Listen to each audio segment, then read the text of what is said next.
Heureux de vous retrouver pour cette vidéo-homélie du mois de mai, le mois de Marie.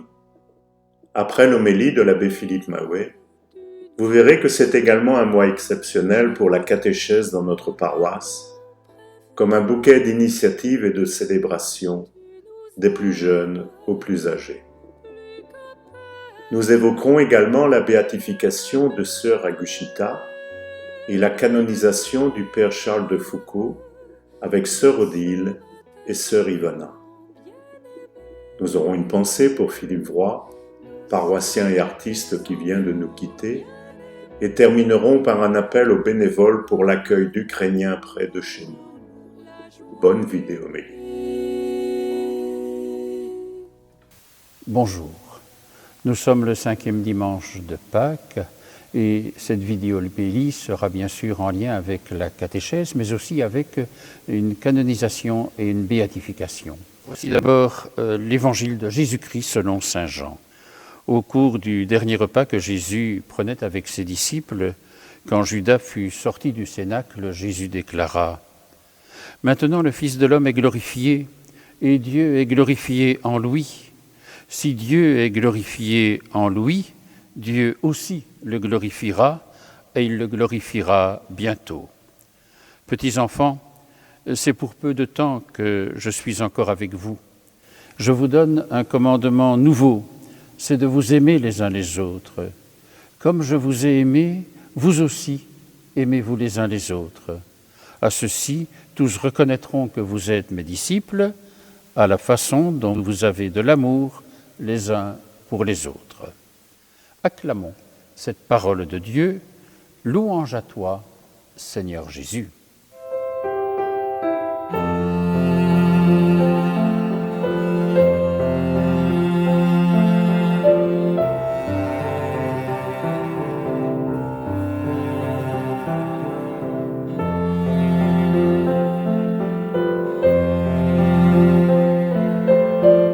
Frères et sœurs, vous l'aurez entendu dans l'Évangile, il est beaucoup question de la gloire dans le texte que nous propose la liturgie de ce 5e dimanche de Pâques. Je voudrais peut-être, pour le temps de l'homélie aujourd'hui, reprendre l'une ou l'autre expression de cet Évangile. Je pense au mot gloire, je pense au mot commandement, je pense aussi à la nouveauté de l'amour tel que l'Évangile veut nous en parler. Alors, attardons-nous un moment, enfin quelques instants, à ce qu'est la gloire. Évidemment, quand on parle de la gloire aujourd'hui, on comprend la gloire dans ce qu'on en a fait.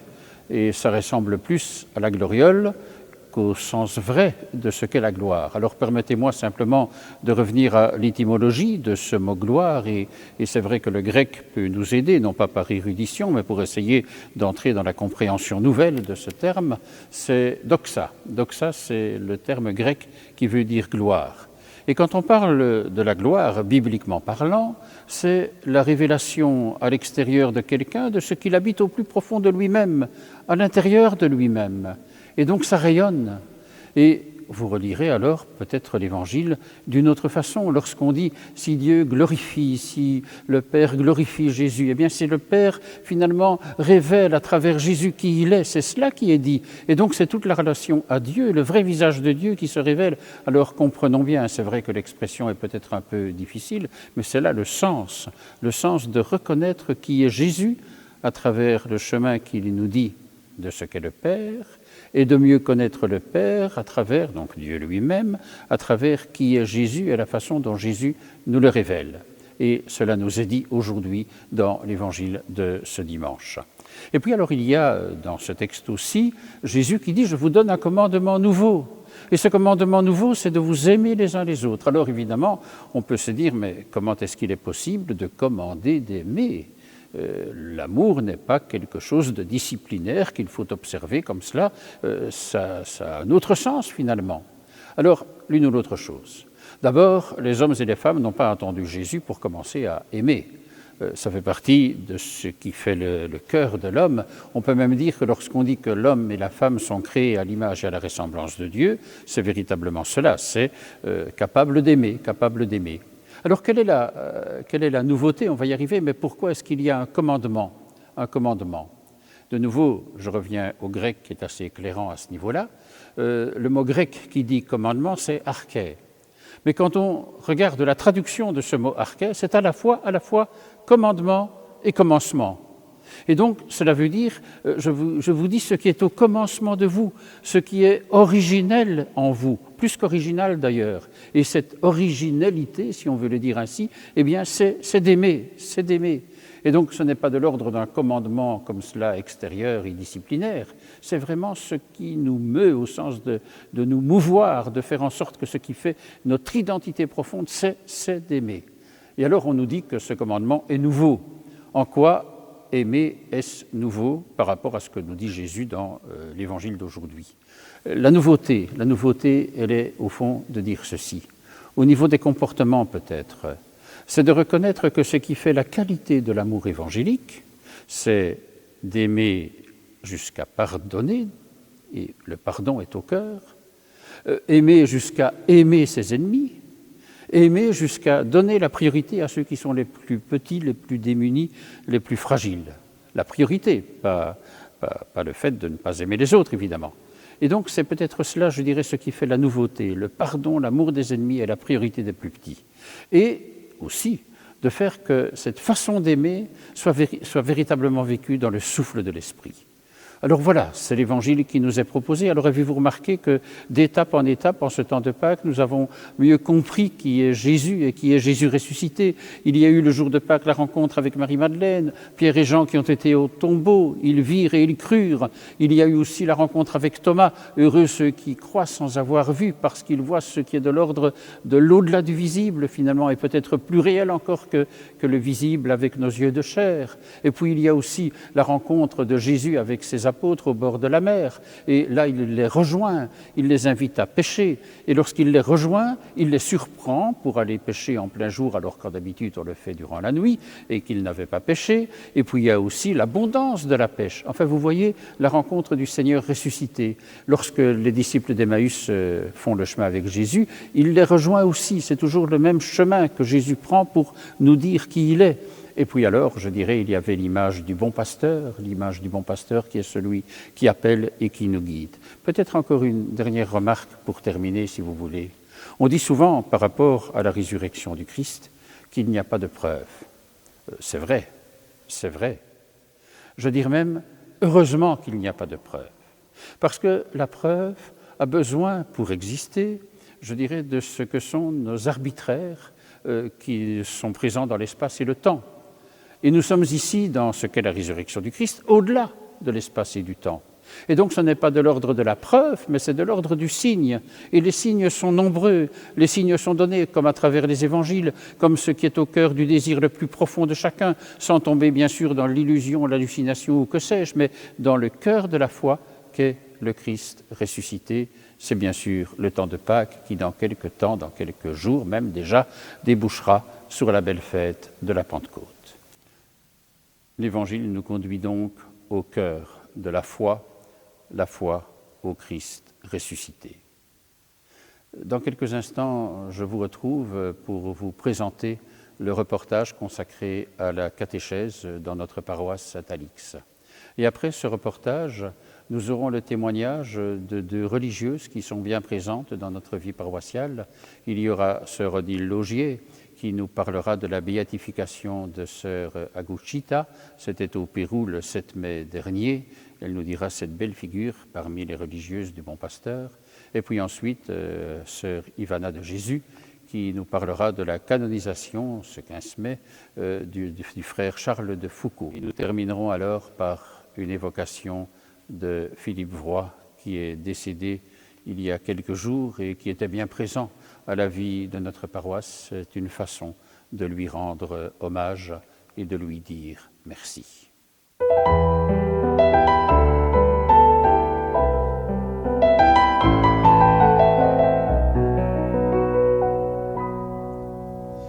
Bonjour, je voudrais vous inviter à un beau voyage en catéchèse à la paroisse Saint-Alix. Vous y découvrirez de beaux paysages, de belles rencontres, mais peut-être pour introduire ce parcours, je voudrais vous dire ceci. Vous savez, le mot catéchèse, ça veut dire raisonner. Et donc, la catéchèse, c'est faire résonner l'Évangile. Mais vous le savez, la résonance, elle peut avoir de multiples potentialités. J'allais dire, ça résonne d'une certaine façon, puis d'une autre. Ce qui veut dire que dans la catéchèse aussi, il peut y avoir différents accents, qu'il y a différents parcours, qu'il y a différentes étapes. Et donc, c'est ça, faire résonner l'Évangile dans la vie chrétienne. Deuxième chose, c'est peut-être la question entre la catéchèse et les sacrements. On dit souvent que la catéchèse prépare les sacrements. Ce n'est pas faux. Mais la catéchèse n'est pas automatiquement liée à un sacrement. Je dirais que ce sont des étapes, les sacrements, des étapes de l'ordre de l'essentiel, parce que les sacrements sont essentiels à la vie chrétienne au sens où ils disent l'initiative de Dieu dans notre vie. Mais cela peut être à certains moments dans certains lieux, ça peut être à certaines étapes avec des personnes qui font tel chemin. Donc voilà, à partir du moment où on considère quand même qu'il y a des moments forts en paroisse ou en communauté pour célébrer ces événements. Mais donc, c'est de prendre le temps du discernement pour voir quand on est prêt à vivre le sacrement, et particulièrement, bien sûr, les sacrements de l'initiation chrétienne, que sont le baptême, la confirmation et l'Eucharistie. Et puis alors aussi, bien sûr, le lien entre la catéchèse et la communauté. On n'imagine pas une catéchèse indépendante d'une communauté chrétienne, qu'elle soit paroissiale, qu'elle soit d'unité pastorale, qu'elle soit d'une communauté même religieuse ou autre, je dirais, mais il y a un lien avec la communauté. Faire de la catéchèse et dire la communauté « je n'y suis pas », finalement, c'est donner à la catéchèse quelque chose qui sera uniquement scolaire, mais pas vital. Et donc il est important de marquer ce lien. Une remarque aussi que je vous fais par rapport à la catéchèse, puisque nous sommes à la paroisse Saint-Alix, vous verrez qu'il y a de nombreux enfants, de nombreux jeunes qui demandent ainsi à participer. Alors, la question, elle est celle de l'accueil. Il est important d'accueillir tout le monde, car finalement, il n'y a pas d'examen d'entrée en catéchèse. Il n'y a pas de numerus clausus en catéchèse. Mais il y a peut-être à assumer les responsabilités qui sont celles de l'accueil de tous les enfants et jeunes qui viennent. D'où mon appel à faire en sorte qu'il y ait de nombreuses personnes qui acceptent peut-être cette mission de catéchiste. Et là, au cœur de cette paroisse, de notre paroisse, de voir s'il n'y a pas peut-être une réponse à un appel d'une certaine façon. Alors voilà, je vous invite maintenant à entrer dans ce grand reportage, un beau voyage en catéchèse. Nous allons le faire ensemble. Samedi 23 avril, quelques jours après Pâques, 12 enfants en âge de scolarité sont baptisés et 22 autres font leur première communion dans notre église Saint-Alix.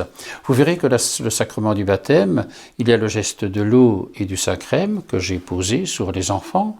Et alors, je dirais le geste du vêtement blanc avec Patricia Collard et le geste de la lumière, le cierge allumé au cierge pascal avec Joël Muller. Un peu une façon de dire que c'est ensemble que nous avons célébré le baptême pour dire que le baptême, c'est vraiment l'affaire de toute la communauté et de tous ceux qui étaient là, avec les familles, bien sûr aussi. Des images de Georges Litz et Michel Démence.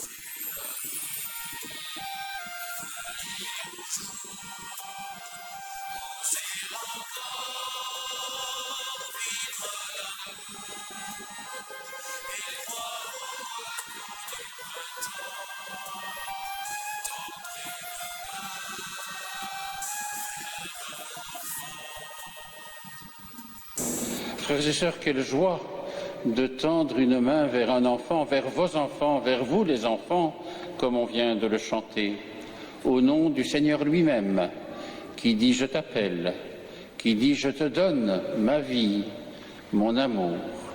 Et nous allons le célébrer dans les deux sacrements de l'Eucharistie, bien sûr, que nous célébrons, mais d'abord du baptême de plusieurs d'entre vous.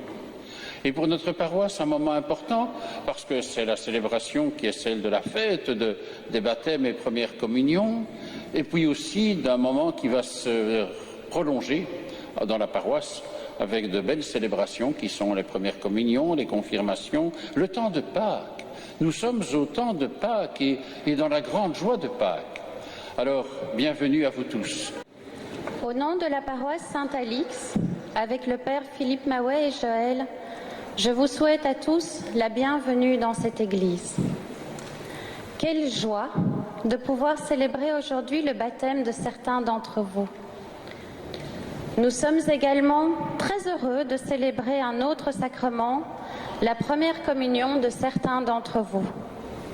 Vous allez à votre tour accueillir le Seigneur Jésus dans un tout petit morceau de pain consacré, l'hostie. Je vous souhaite à tous, entourés de vos familles, parrains et marraines, d'être des explorateurs, des chercheurs de Dieu et de partager jour après jour les signes d'amour, de paix et d'espérance qu'il sèmera sur vos chemins. Seigneur Jésus, je souhaite aujourd'hui recevoir le sacrement de baptême. J'ai répondu à ton appel, toi qui es à mes côtés depuis le premier jour. Quelle joie de faire partie de la famille des chrétiens. Par le baptême, je veux dire haut et fort que je la porte de mon cœur. Tes grands ouverts, je souhaite t'accueillir et vivre en ton image. Je profite de ce grand moment pour dire un message à Dieu, à Jésus, à tous les saints et les grands sages. Aimez-nous, guidez-nous, protégez-nous et je ferai de même pour tout le monde. Merci. Je suis heureuse d'être plus proche de Dieu. Je sais que tu m'aimes et que tu seras toujours dans mon cœur, dans mes joies et mes peines. Tu es cette présence qui m'aide à grandir, à me construire, à m'épanouir. Guide-moi sur ce chemin de renouveau. Merci pour tant d'amour.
Seigneur Jésus, communié à ta vie par ton corps et par ton sang pour la première fois.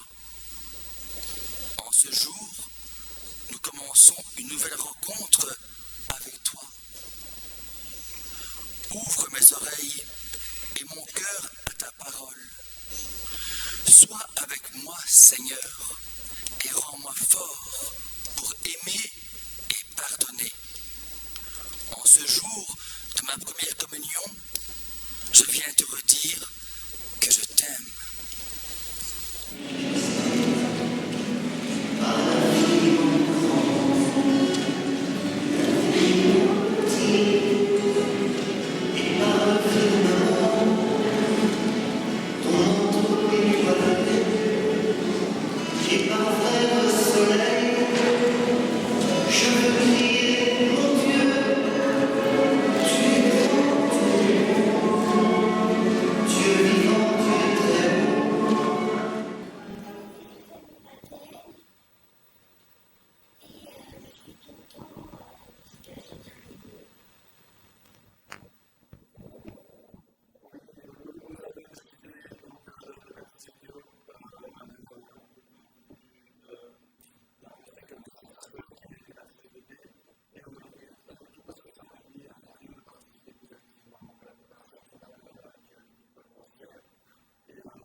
Ben voilà, nous sommes très heureux d'abord de cette magnifique journée, de cette magnifique messe qui vient de se passer. Baptiser nos enfants, c'est un geste, je pense, merveilleux. C'est un cadeau qu'on leur offre. Et on est très heureux d'avoir pu préparer ça avec Monsieur Joël.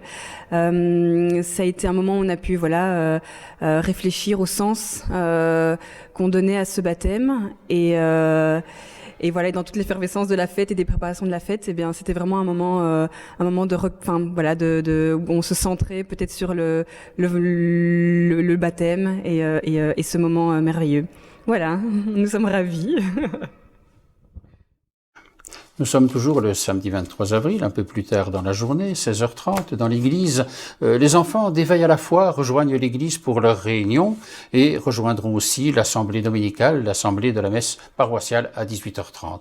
L'éveil à la foi des jeunes de 7 ans, 2e primaire en général, qui commencent leur parcours catéchétique. Et alors, il y en a qui travaillaient toute la journée, et puis il y en a qui arrivaient à la fin de la journée et qui travaillaient qu'une seule heure, et le maître les payait tous de la même façon. Ben, le semeur, il est de nouveau sorti, il a lancé des graines, il a semé ses graines, puis ça a poussé, et qu'est-ce qu'on dit? C'est là qu'on sait qu'en fait c'est du blé, parce qu'on parle d'épi. Vous avez déjà vu un champ de blé? Vous, qu'est-ce que vous avez retenu de l'histoire?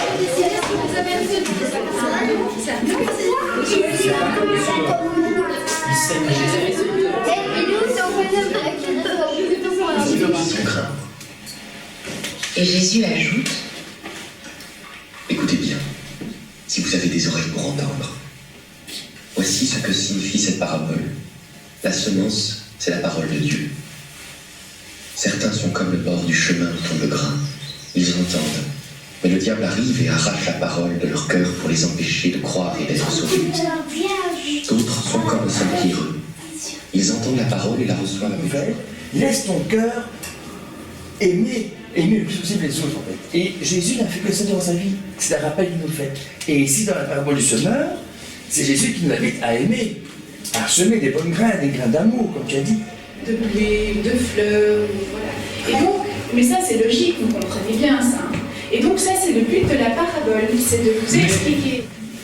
Est-ce que c'est facile de croire quelque chose qu'on n'a pas vu? Non. C'est difficile, hein? Non.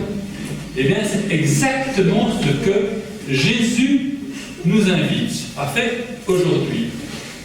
Et alors, je vais vous dire...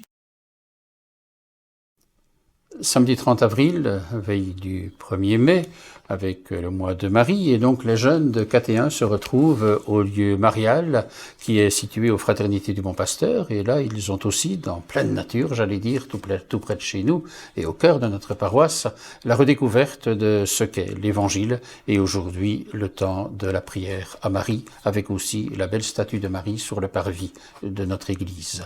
Et à 15h, tout ce petit monde, j'allais dire, se retrouve à l'église Saint-Alix, pour une célébration basée sur le thème du bon pasteur. Je suis le bon berger, dit le Seigneur. C'est celui qui nous guide sur les chemins de l'Évangile.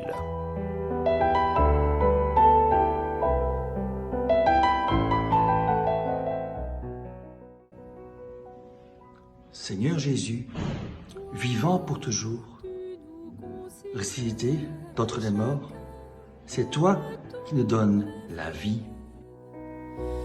Tu nous aimes. Marie, elle nous prend dans ses bras, ça veut dire je veille sur toi, tu sais que je t'aime. D'accord?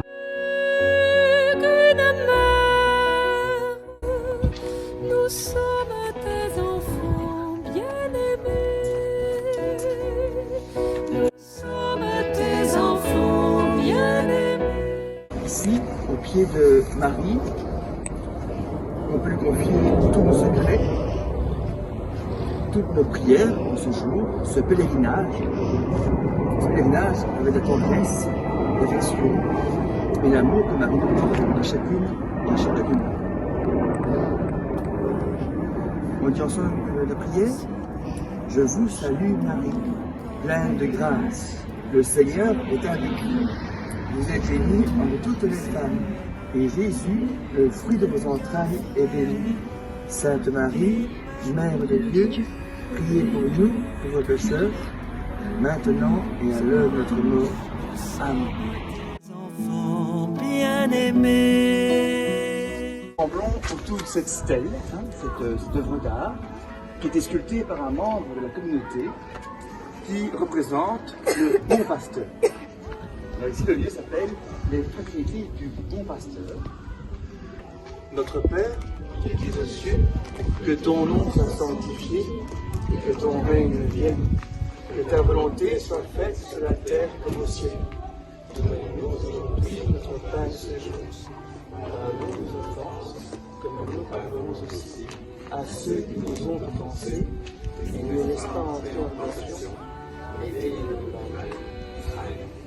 On frappait autour de son bras et quelqu'un en a mis autour de ses mains, oui. C'est un collier avec une croix. Est-ce qu'on le met autour de son cou, tu crois? Non, pas nécessairement, hein, c'est pour prier. Hein? Et qu'est-ce qu'on dit comme prière quand on prend son chapelet? Voilà. Et ici sur la croix, on commence par le Je crois en Dieu. Et puis, quand on a une perle seule, ce sera un Je vous salue Marie. Et puis, un Notre Père. Et puis 3 Je vous salue Marie. Et puis encore un Notre Père. Et puis quand on arrive ici, il y a 10 Je vous salue Marie, un Notre Père. Et on continue comme ça. 10 Je vous salue Marie, un Notre Père. Tout du long. Parce que prier, c'est parfois répéter la même prière. Hein? Comme ça nous permet de rentrer dans la prière, penser à ce qu'on dit. Considère chacun comme ton préféré. Tu nous aimes plus qu'un père et même plus qu'une mère. Nous sommes tes enfants bien-aimés. Nous sommes tes enfants. Jésus, aujourd'hui, nous sommes là devant toi pour te confier nos secrets et nos prières, te confier ce qu'on aime. Vers ce chemin d'amour, de tendresse, de paix et de confiance, on sait que tu es près de nous. Merci pour tant d'amour et tant de paix. C'est une chance d'aller à la catéchèse parce qu'il y en a d'autres qui préfèrent rester dans leur maison, au canapé, au chaud, à jouer à leur Nintendo Switch, alors qu'on a la chance de passer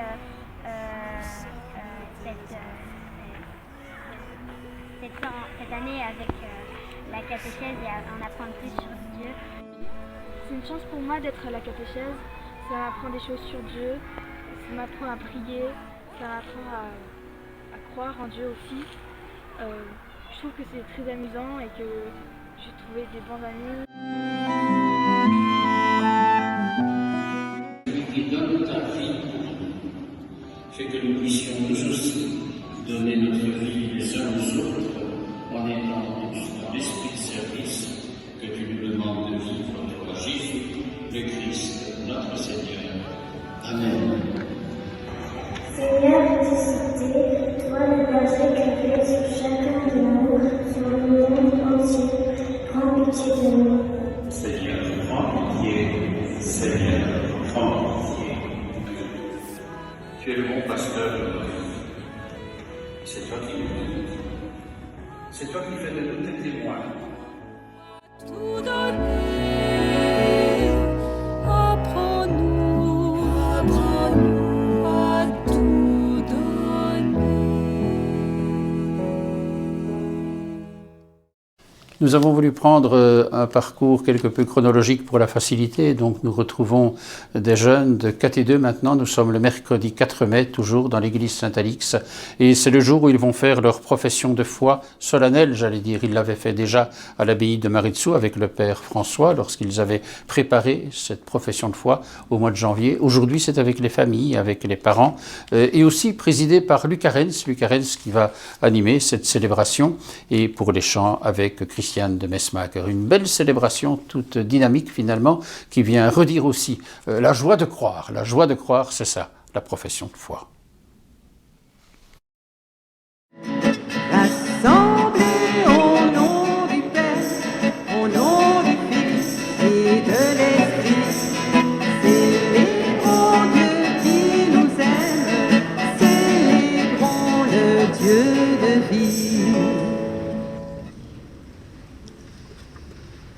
Eh bien voilà, nous voici rassemblés au nom du Père et du Fils et du Saint-Esprit. Amen. Alors bienvenue à vous, les enfants d'abord, les jeunes qui préparent leur confirmation ici, bien sûr, mais aussi aujourd'hui la profession de foi. Il y aura dans quelques semaines, les 21 et 28 mai, le sacrement de la confirmation, qui n'est pas un terminus, mais une étape importante sur le chemin qui est le chemin de la foi, avec aujourd'hui une grande fête de la foi. Alors merci aussi à vous les parents, ceux qui sont ici, les frères et sœurs, la famille, qui vous joignez à vos enfants, à vos frères et sœurs, pour être avec eux, pour dire dans la prière qu'on est vraiment avec eux et qu'ils ne sont pas seuls sur le chemin de la foi. Merci vraiment. Et puis, merci aux catéchistes, bien sûr. Que serait-on sans les catéchistes dans une paroisse? Et je crois... Alors, nous allons, au cours de cette célébration aujourd'hui, entre autres, bien sûr, proclamer, dire notre foi. On peut la dire avec des mots, comme vous l'avez prévu. On peut dire en chantant, on peut dire avec des gestes, on peut dire avec des objets. On va dire notre foi de toutes sortes de façons. Est-ce que vous voulez être confirmé? Oui, mais est-ce que vous voulez vraiment être confirmé? Oui, mais est-ce que vous êtes sûr que vous voulez être vraiment? Dieu est toujours le premier à confirmer combien nous sommes importants pour lui, combien il nous aime. Et nous, notre confirmation, c'est une réponse. Dieu a confirmé que la mort, ce n'est pas la fin de tout, et que l'amour est plus fort que tout. Mets ta joie dans le Seigneur. Moi, Basile, je crois en Dieu le Père tout aimant. Il est comme un vigneron qui prend soin de sa vigne. Je crois en Jésus-Christ, ressuscité. Il est lumière de Dieu. Il est la lumière qui me guide. Je crois en l'Esprit Saint, le don de Dieu. Il est esprit de force. Il brûle comme une lueur dans la nuit. Moi, Aurélien, je crois en Dieu le Père tout aimant. Il a créé le monde et les humains par amour. Je crois en Jésus-Christ ressuscité. Il est Dieu caché et révélé. Je crois en l'Esprit Saint, le don de Dieu. Il est source de joie et d'amitié. Moi, Théa, je crois en Dieu le Père tout aimant. Il est comme un vigneron qui prend soin de sa vigne. Je crois en Jésus-Christ ressuscité. Il est lumière de Dieu. Il partage le pain et nous demande de faire de même. Je crois en l'Esprit Saint qui transmet les dons de Dieu. Il est esprit de paix et de fidélité. Il brille comme une lueur dans la nuit. Notre Père, dans les cieux, que ton nom soit sanctifié, que ton règne vienne, et selon ta volonté, donne-nous notre pain, et reviens nous habiter, pour que soit enseignée ta sagesse, ta vérité.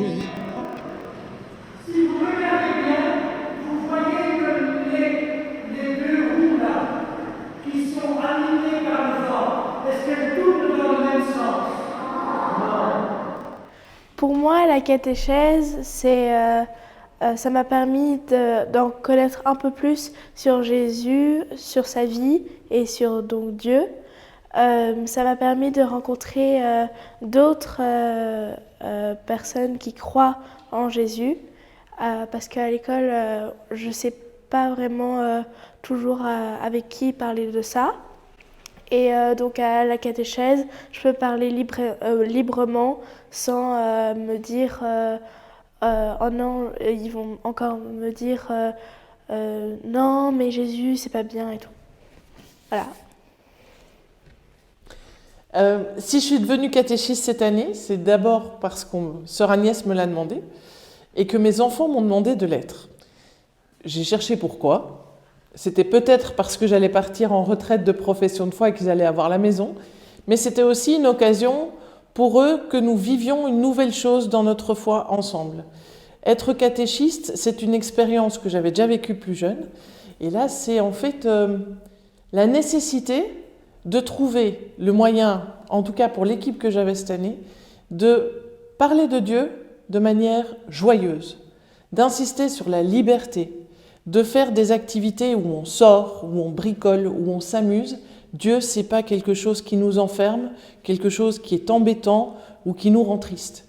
J'ai dû donc chercher, et c'est passionnant, des manières de parler de ce tout aimant avec d'autres mots qui pouvaient toucher dans toutes les langues, dans toutes les sensibilités, dans toutes les connaissances qu'ils avaient ou non.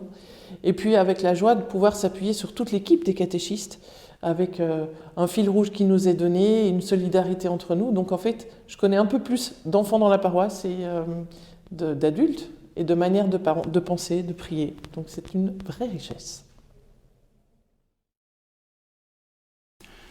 Nous sommes toujours le mercredi 4 mai, mais nous changeons de lieu. Nous allons chez les Sœurs Annonciades. Et c'est là que se trouvent les jeunes du groupe PEPS Emmaüs. Et donc, ils sont là pour une dernière réunion de l'année. Ils sont là pour redécouvrir ce qui a été vécu. Et c'est important, comme quoi la confirmation n'est pas un terminus. Ils ont été confirmés, mais ils se retrouvent durant cette année pour des activités avec Véronique et Didier Loire. Nous les retrouvons dans le couvent des Sœurs Annonciades. Didier et moi sommes catéchistes du groupe PEPS.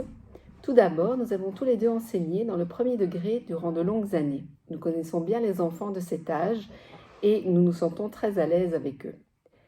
Ça, c'est pour le côté anecdotique. Ensuite et surtout, ces enfants ont le mérite de venir dans le groupe PEPS alors qu'il n'y a pas de profession de foi ou de confirmation à la clé. Ils y viennent parce qu'ils sont intéressés. Ils s'engagent pendant 2 années à consacrer quelques heures par mois pour progresser dans leur foi, et nous sommes heureux de pouvoir les assister dans leur cheminement.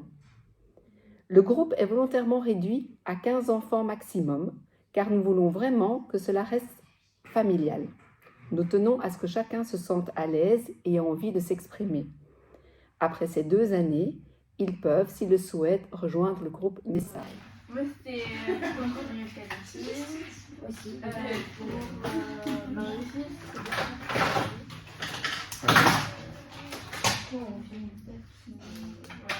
Et aussi pour retrouver Élie. Voilà, mais donc c'est important aussi. Oui. Et toi? Vas-y. Pourquoi tu voulais continuer Oui. Au caté 2, ça vous avait laissé les bons souvenirs et vous avez souhaité continuer. La question Pourquoi En tant que jeune dans le groupe PEPS, qu'est-ce que cela m'apporte? Je peux très clairement donner plusieurs raisons. Nous venons du groupe de KT2 et nous avions envie de continuer à nous voir entre copains et copines. Nous n'avions pas envie que tout s'arrête brutalement, tout simplement. Nous avions aussi envie de faire de nouvelles rencontres. Et puis, il y a la volonté de cheminer dans sa foi. Nous avons la chance d'avoir un groupe qui continue à raison de 7 réunions par an, à se voir, à discuter, à analyser des textes bibliques, à prier. Pendant 2 ans, nous avons pu garder plus facilement le contact avec l'Église et la communauté de Saint-Alix. Pour beaucoup d'adolescents comme nous, la profession de foi et la confirmation marquent la fin de leur présence aux messes et à l'Église. Ici, ce n'est pas le cas. Pourquoi continuons-nous de venir au PEPS? Nous poursuivons le PEPS car il y a une chouette ambiance. Et enfin, nous nous sentons entourés, moins seuls, car d'autres jeunes, comme nous, continuent à faire cet effort de progresser dans leur foi, et cela continue avec le groupe Message.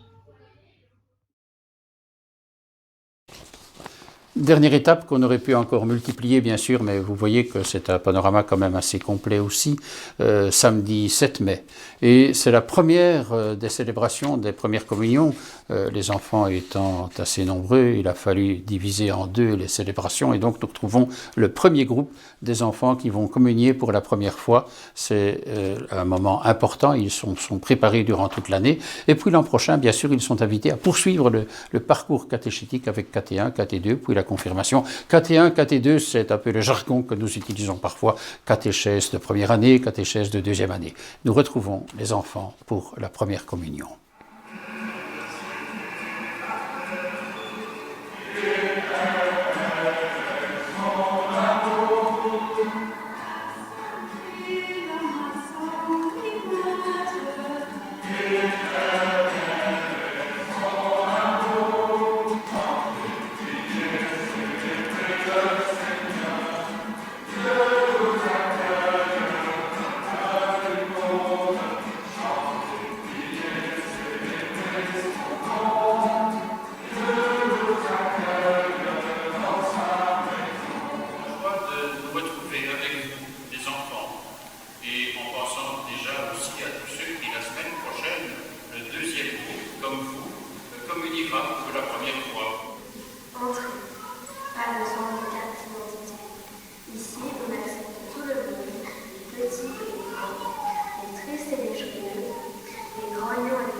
En ce temps-là, Jésus déclara, « Moi, je suis le bon pasteur, le vrai berger, qui donne sa vie pour ses brebis. » Le bon berger, le bon pasteur. Je me rappelle il y a quelques jours, là c'était à la messe ici avec vous, je vous avais demandé, je crois qu'il y avait déjà vu un berger, il n'y en avait pas tellement, je crois, vous n'avez pas souvent vu un berger. La parole de l'évangile, une bonne nouvelle, c'est ça que ça veut dire, une bonne nouvelle de l'évangile. Et donc aujourd'hui, nous sommes invités à nous mettre à l'écoute, et donc être grandis lorsqu'on la met ainsi très haut, et que même ceux qui sont dans le l'église peuvent la voir, hein. La lumière, bien haut, et grandit. Pour moi, c'est autre chose quand je vous dis je crois. C'est en Dieu que je crois, Dieu qui est grand et qui est notre Père. C'est en Jésus que je crois, Jésus qui est venu nous aimer jusqu'au bout. Et nous, en tant que parents et famille, à guider nos enfants sur le chemin de la foi chrétienne.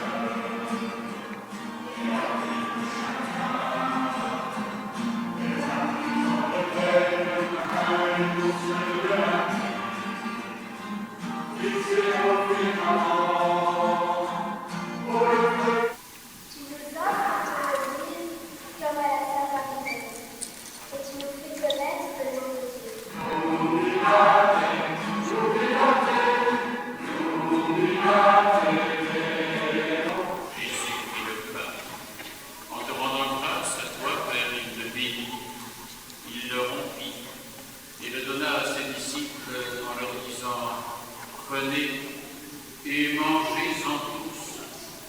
Ceci, c'est mon corps livré pour vous. Frères et sœurs, dans l'amour miséricordieux de Jésus, le bon pasteur, donnez-vous la paix.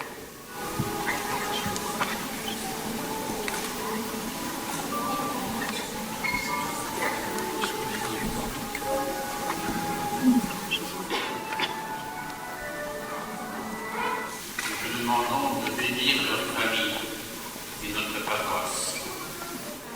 La première fois, j'étais ouvert au cœur et Dieu venu chez moi. Pour la première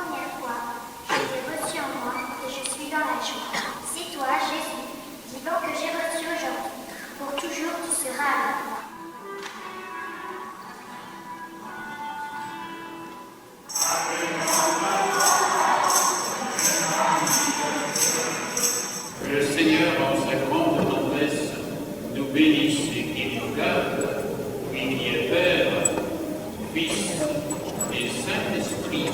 Amen. Sachez que samedi prochain, d'autres enfants des mêmes équipes, enfin des équipes de première communion, communion aussi pour la première fois, le 21 mai, ce sera le premier jour pour la confirmation, le 28 mai, le deuxième jour de la confirmation. Fête de la catéchèse, une fête de la foi.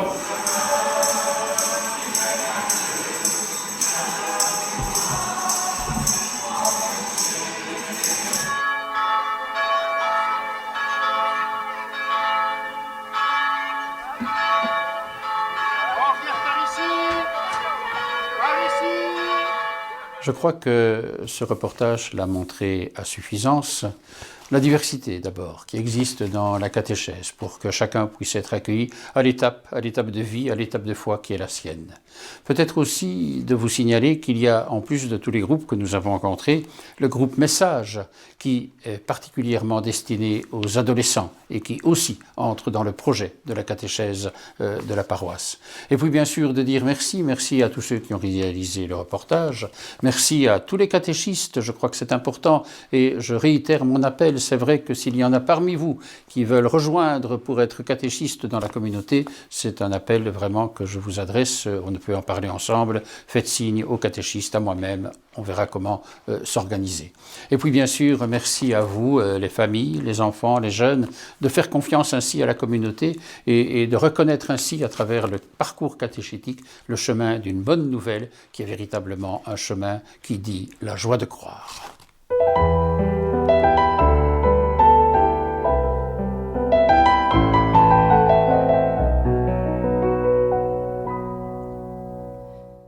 Agustina Rivas est une religieuse du Bon Pasteur, péruvienne.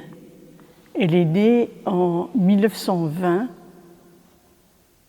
et a vécu toute sa vie au Pérou. Elle était chargée d'accompagner des adolescentes et des femmes dans ce que nous appelons des arts ménagers.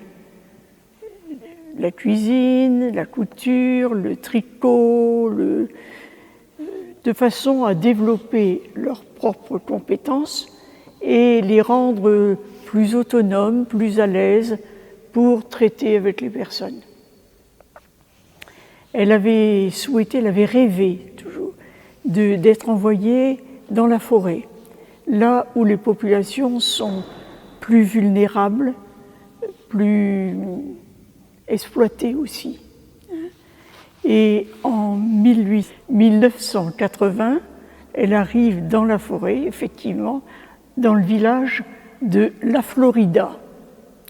Mais la situation devient difficile pour des raisons politiques, connues notamment sous les groupes du Sentier Lumineux, et la provinciale, la responsable du Pérou, la religieuse responsable des sœurs du Pérou, leur demande un discernement sérieux pour savoir si elles veulent continuer à vivre à la Florida ou si elles préfèrent être appelées à Lima, dans la capitale, où elles seront plus en sécurité.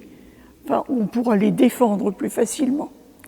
Et j'ai ici la réponse de Agushita à sa provinciale. Et elle lui écrit « Je vous remercie de l'invitation que vous m'avez faite de revenir à Lima. J'irai avec beaucoup d'amour, mais cela interromprait mon travail ici. Et puis, je ne suis pas si mal. Nous restons avec Jésus qui se charge de tout, tandis que je fais la tâche qui me revient. » Je passe un paragraphe. « Le Seigneur est infiniment délicat. Un jour, dans ma méditation, il m'a rappelé la grande illusion que j'avais quand j'ai découvert ma vocation religieuse. C'était de travailler dans la région de la forêt.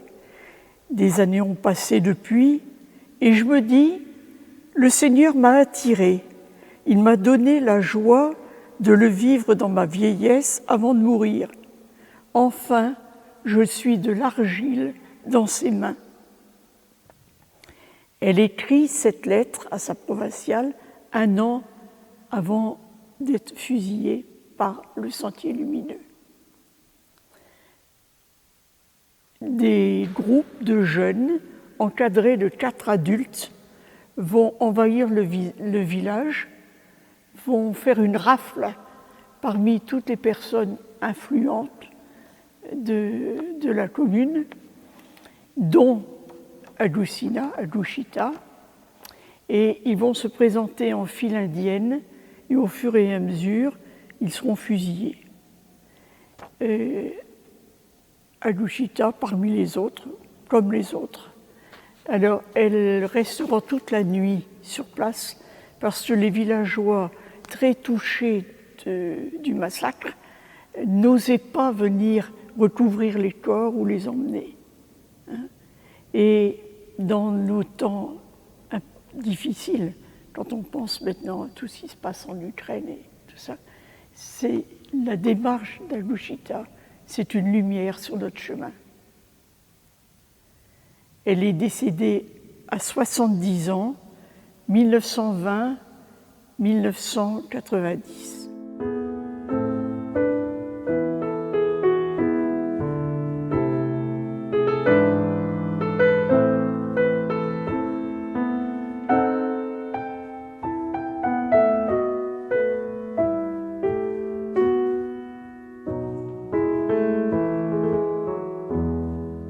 Charles de Foucauld, frère Charles de Jésus.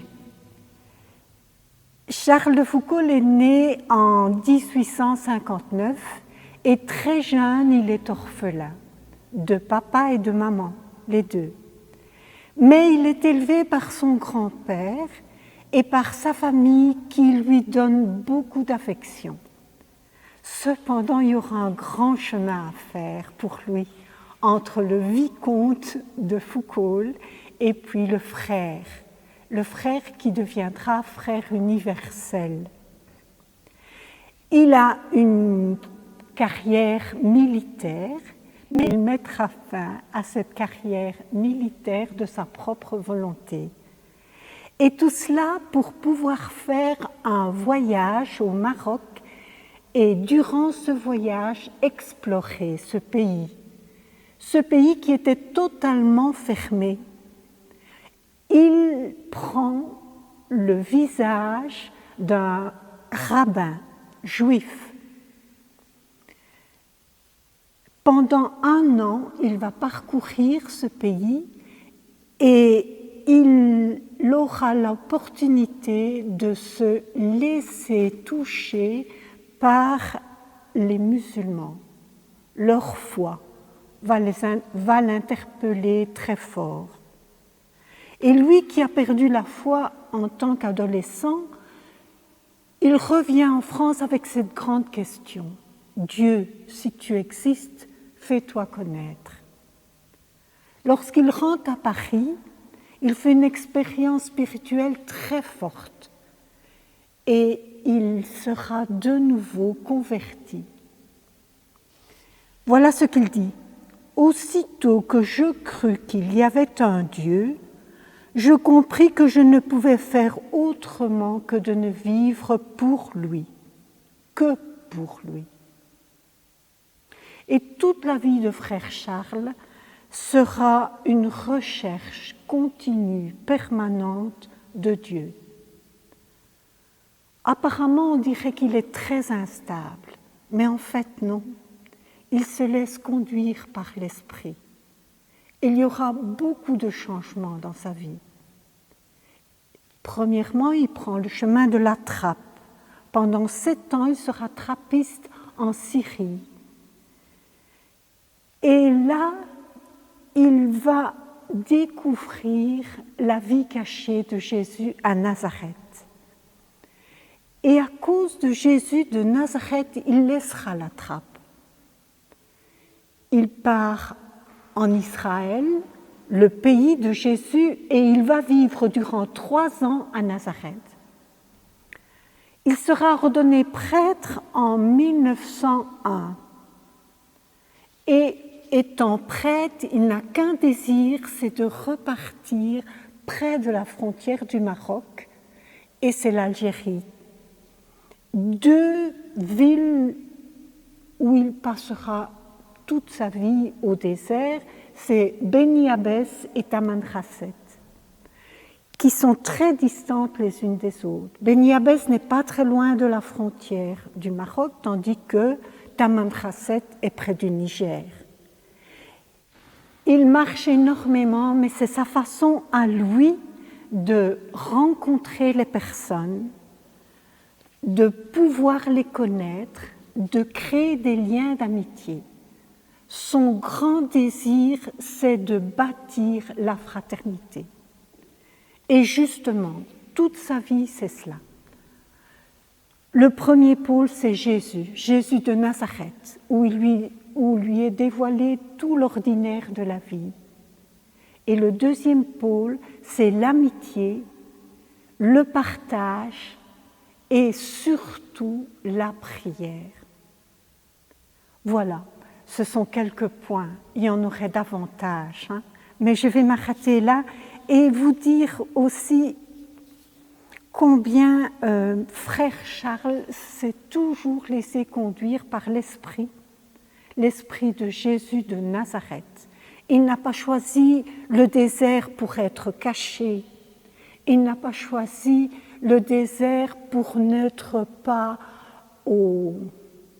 comment dire? Il a choisi le désert pour pouvoir rencontrer les derniers. Vous verrez aussi que dans sa vie, à la fin de sa vie, les 3 dernières années, il a passé du temps à écouter, à mettre par écrit la langue touareg. Je termine en vous redisant profondément combien c'est l'Évangile et la personne de Jésus qui ont façonné frère Charles, qui a fait de lui un petit frère et le frère universel.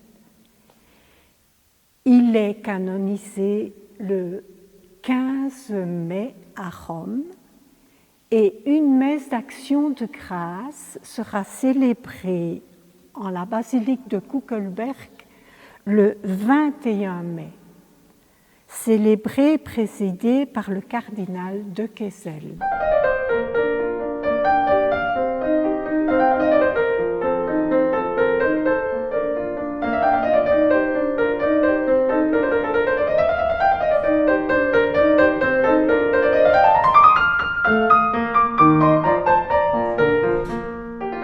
Le travail que j'ai fait ici, qui est une copie en quelque sorte, eh bien ce travail est un extrait d'un moment où on décroche Jésus de la croix et où Marie prend de manière extrêmement douce et chaleureuse, donc elle prend la main du Christ dans un drap qu'elle tient dans sa main. Et moi, ça m'a terriblement frappé par rapport aux autres sculptures qu'on voit de Marie dans l'art roman. Ça m'a frappé de voir que, au moment donc de la mort du Christ en quelque sorte, j'ai retrouvé la même douceur, la même sensibilité et la même affection que les gestes de Marie dans la crèche quand elle a son bébé tout neuf à côté d'elle.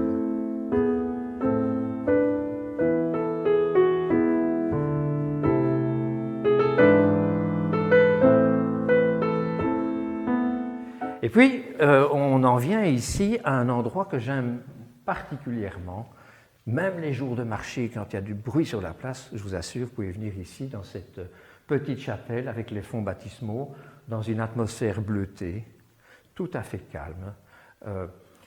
et on n'entend plus du tout le bruit qu'il y a à l'extérieur de l'église, et on peut véritablement profiter de ce moment pour prier, pour méditer, ou simplement retrouver peut-être le calme dont on a tellement besoin dans notre vie.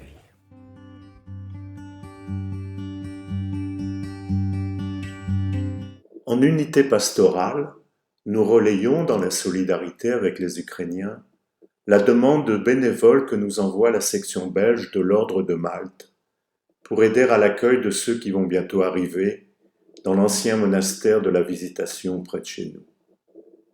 Vous trouverez toute information sur le blog Les Amis de Saint-Alix, dont l'adresse apparaît à l'écran. Merci à tous ceux qui ont préparé ce reportage consacré à la catéchèse dans notre communauté paroissiale ici à Saint-Alix. Merci vraiment à la fois du témoignage et de l'engagement qui est pris à ce niveau.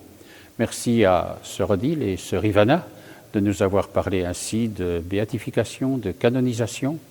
Merci à vous qui nous avez suivis et je vous fixe un nouveau rendez-vous. Ce sera pour le dimanche 19 juin, mais je vous invite d'abord à conclure dans la prière. Dieu, qui as envoyé ton Fils pour nous sauver et pour faire de nous tes enfants d'adoption, regarde avec bonté ceux que tu aimes comme un Père. Puisque nous croyons au Christ, accorde-nous la vraie liberté et la vie éternelle. Nous te le demandons par Jésus-Christ, ton Fils, notre Seigneur et notre Dieu, qui vit avec toi, Père, et l'Esprit Saint, pour les siècles des siècles. Amen.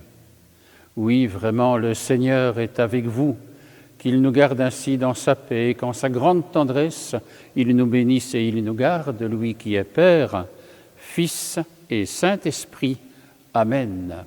Permettez-moi de vous dire encore que le mercredi 18 mai à 20h15 au local paroissial Saint-Alix, à l'avenue Van der Merchen, nous aurons une réunion qui consistera en la 3e étape de notre démarche synodale pour cette année. Permettez-moi, en conclusion, de vous y inviter sous forme de carton d'invitation. Alors voilà, je vous souhaite un bon dimanche, de belles semaines et déjà une belle fête de Pentecôte. Au revoir, à très bientôt.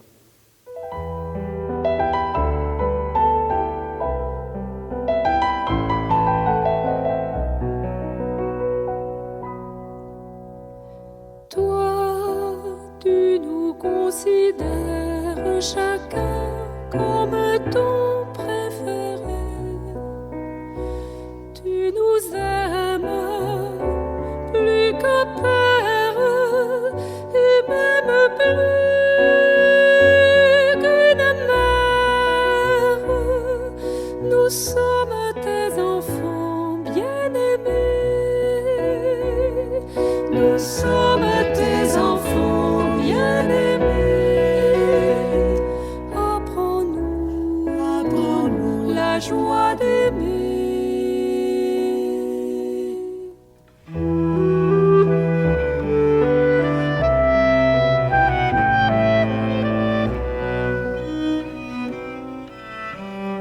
Toi, tu nous considères chacun comme ton préféré.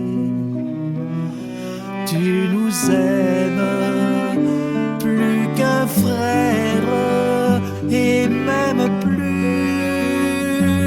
qu'une épouse. Nous sommes tes enfants bien-aimés. Nous sommes